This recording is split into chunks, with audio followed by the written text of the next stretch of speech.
they helped us. You know, we had about 4 or 5 shaky minutes early in the game, and actually was a little disappointed with the defense, about 3 or 4 minutes. And then that completely flipped. I thought it was one of our best defensive games in the zone and in the man. Interestingly enough, we actually kept the ball in front of us a lot, and we really got a lot of defensive rebounds, which we needed to do. But I watched about 5 or 6 games today when I had nothing to do except worry. And it's amazing to me. You can pick out the league you want. Those that you expect to be runaways aren't runaways too many times. Those teams that are thought of being weaker aren't so weak certain days. It's February now. And you better be prepared to earn every win. That's exactly what I told our team before the game, at halftime, and just now. I'm very proud of the way they played. The only disappointment was a few too many turnovers the second half when we were attacking and we wanted to run.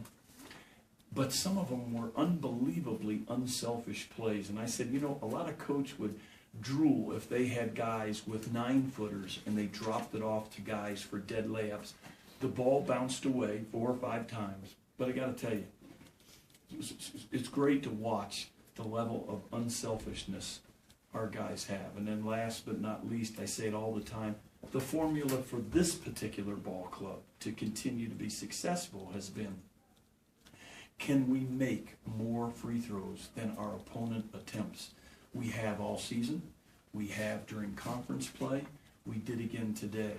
And a lot of coaches, they claim that toughness is physicality, confrontation, roughing up guys, bullying guys.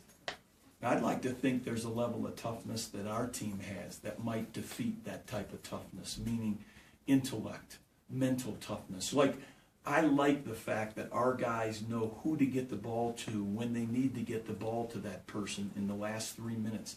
I look at that as a pretty good illustration of toughness. I think our guys have been in a lot of close games and made good decisions. I see some of the bad ones too. I think that's a level of toughness, and I think intellect will defeat talent anytime talent doesn't show. Pretty philosophical stuff, huh? That's good stuff. Larry, you talk about the rebounding. You out-rebound them by 10. But they only get 9 offensive rebounds. You get 12, and I know that's usually not something you guys go after a lot. So how big was that in this game today? Well, first of all, Herndon gave us some special minutes. This morning at 9 a.m. we found out he had strep throat.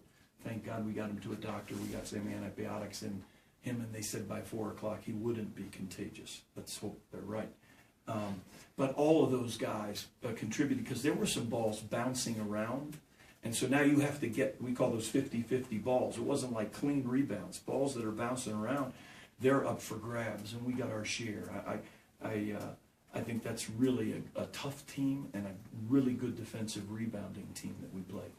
Coach, how much did you see Cook kind of step up to the task there where you talk about rebounding? It seemed like he did on the defensive side and rebounding, and then he added some on the offensive side as well. I think this was Derek's best game as a Cowboy from start to finish at both ends of the floor. The only disappointment is he made 4 out of 5 free throws, so I know I'm going to hear about that tomorrow. That was a joke. Or you held them to, I know Nevada's strength isn't perimeter shooting. You hold them also to 2 of 11, and you're able to knock down 6 of them yourselves. Were you pleased with the perimeter defense from your guys?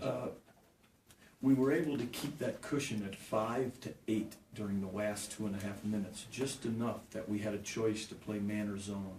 Zone might make them pitch a little more, maybe cast a couple jump shots that take a little longer, and maybe rebound out on the perimeter. So you miss some foul shots, and you're not up 7, and you're up 2 or 3, and you can't experiment. So, like I said, I thought the zone gave us a really good flavor the second half. I thought Jeremy and Jerron did a great job of mixing and matching some personnel. So really, it was a good Saturday afternoon. Thank goodness we had some great fan support.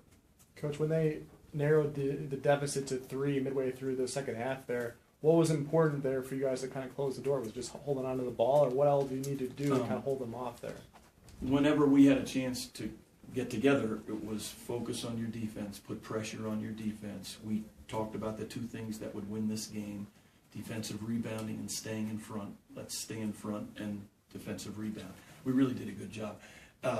They got 2 or 3 at the end of the game, and that was just because they were they were really putting their heads down, driving the ball hard, and a couple of our bigs had to step up and lose their blockouts. But I thought our big guys did a really good job.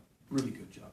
I know Junior, at least when you just look at stats, and I know it's more about stats, but I know he struggled shooting the ball these last 3 games, but are you still seeing what you like to see from him in other aspects, and are you concerned about him right now? I'm not concerned. I mean, you never want somebody to, one of your starting infielders to go in a batting slump. But you know what? He's still playing hard on D. He's still playing unselfish on O. And he's not taking shots that he wasn't taking earlier.